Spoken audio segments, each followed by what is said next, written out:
سلام. سلام به همگی. امروز می‌خوایم یه نگاه خیلی عمیق‌تر بندازیم به دنیای پرماجرا و خب راستش خیلی جنجالی برنامه عشق ابدی. سلام. بله، برنامه که حسابی سر و صدا کرد. دقیقاً.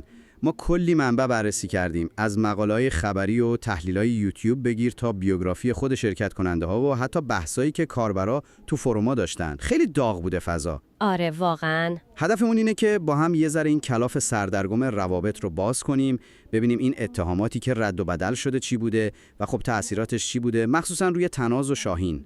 آماده ایم؟ به نظرم نقطه شروع خیلی از این حواشی، یعنی اون اوجگیریش، بعد از تموم شدن خود برنامه بود. آره؟ توی فضای مجازی؟ دقیقاً. اون استوریای کنایه آمیز میلاد، نگار، محدثه علیه شاهین، مثلا اون قضیه کلوچه نادری که هی بهش اشاره می‌کردن. آها، آره شنیدم یه چیزایی. یا اون شعری که میلاد تو لایو خوند و همه گفتن تیکه است به تناز. خب اینا نشون میده روابط چقدر تیره بوده پشت دوربین‌ها، یا حداقل بعدش اینطوری شده. از اون طرفم تناز خودش یه چیزایی گفته که شاهین خیلی تو نخ شبکه‌های اجتماعیه و به رابطه بی‌توجهه، واسه همین میخواد جدا شه. ولی جالبه که آره، همزمانم خودش شاهین رو متهم کرده به خیانت و اینکه قبلا با کس دیگه‌ای بوده، ولی بازم گفته نه، من عاشقشم و میمونم کنارش. یکم گیج کننده است نه؟ دقیقاً. یعنی همین پیچیدگی تو واکنش‌های شاهین هم هست. اون قضیه جنجالی رابطه تو ویلا رو که خیلی سر و صدا کرد. آره. خب شاهین خیلی محکم حردش کرده. گفته ببینید 40 تا دوربین بوده، نگهبان بوده، اصلا امکان نداشته همچین چیزی. خب منطقی هم به نظر میاد از این زاویه. آره، ولی همزمان خودش هم بقیه رو متهم کرده. مثلا گفته ترانه قبلا با یه مرد زندار رابطه داشته. انگار یه جور حمله متقابله. بعدم که گله کرده کاراش کنسل شده به خاطر این حواشی. بله. میگفت پروژه‌های کاریش لغو شده. و البته اتهامای دیگه هم بوده دیگه. اون قضیه برداشتن وسایل یا شکستن ساعت میلاد. و اون ادعای امیرحسین که خیلی جنجالی شد که گفته بود شاهین و تناز تو ویلا با هم بودن، که خب خلاف قوانین برنامه بوده و تناز هم تکذیبش کرد. یعنی یه حجم عجیبی از اتهام و تکذیب. طبیعتا نگاه‌ها میره سمت خب شخصیت‌های اصلی دیگه، مخصوصا تناز. بله دقیقاً. یه سری تحلیل روانشناسی هم انگار بوده در موردش، درسته؟ آره، مثلا تحلیلای دکتر جلاوند که تو منابع بهش اشاره شده نکات جالبی داره. مثلا میگه شاید یه سری ویژگی‌های اختلال شخصیت وابسته تو رفتارش دیده میشه. شخصیت وابسته؟ یا مثلا استفاده از مکانیزم‌های دفاعی خاص. یکیش که خیلی بهش اشاره شده جابجاییه.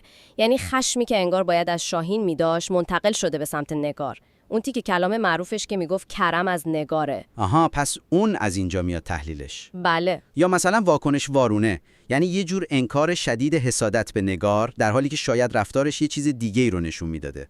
البته اینا فقط تحلیل‌ها. سوال اصلی اینه که اینا واقعیه یا نقشی بوده برای دیده شدن. خب زندگی شخصیش هم که بررسی شده. متولد 81، مادرش از کویت اومده، پدر و مادرش جدا شدن، زود شروع به کار کرده. اینا چقدر تأثیر داشته به نظر تو این رفتارا؟ ببین، منابع مستقیما این خط رو وصل نکردن، ولی خب این پیش زمینه قطعاً یه تصویری از پیچیدگی‌های شخصیتش میده دیگه. قبل برنامه هم که تو کار طراحی لباس بوده، حتی گفته بودم برای دریک هم طراحی کرده. آره اینم بود. ولی نکته جالب واکنش‌های مردمه. یعنی تو فضای مجازی یا عاشقشن و میگن خیلی واقعی و جذابه، یا یه عده به شدت ازش متنفرن و حتی با القاب خیلی بد خطابش میکنن و به همه چیزش گیر میدن. این دو قطبی بودن خیلی عجیبه. آره واقعا. و خب این ما رو میرسونه به اون سوال بزرگتره، چقدر از این چیزایی که ما میبینیم تو این برنامه‌ها واقعیه و چقدرش نمایشه؟ دقیقاً. این دعواها، این احساسات واقعا همش واقعیه یا یه سناریوی پشتشه برای جذب مخاطب؟ اینجاست که بحث سواد رسانه‌ای خیلی مهم میشه. منابع هم تأکید دارن که آقا باید بتونیم فرق خبر درست و شایعه رو بفهمیم، مخصوصا در مورد آدمای معروف که حرفشون تأثیر داره.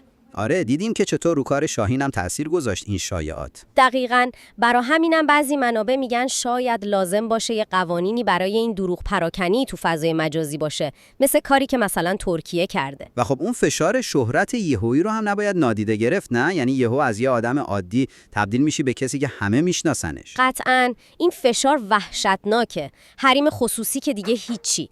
انتظارات عجیب غریب مردم، قضاوت‌های دائمی. اینا میتونه آدمو ببره سمت اضطراب، افسردگی. یا حتی اون چیزی که میگن خودشیفتگی تو بعضی سلبریتی‌ها. بله، میتونه این ویژگی‌ها رو تشدید کنه. فضای مجازی هم که دیگه این آتیش رو تندتر میکنه. هر حرکتشون زیر ذره‌بینه. پس آخرش میرسیم به یه تصویر خیلی خیلی پیچیده، روابط انسانی پر از تنش، فشار شهرت ناگهانی، بازی‌های رسانه‌ای، مرز بین واقعیت و نمایش خیلی خیلی باریکه اینجا. دقیقاً.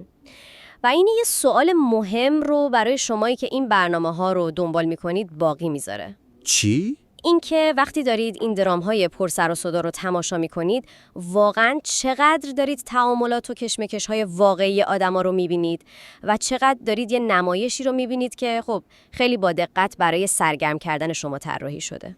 سوال خوبیه. آره، سوالیه که شاید بد نباشه یکم بهش فکر کنیم.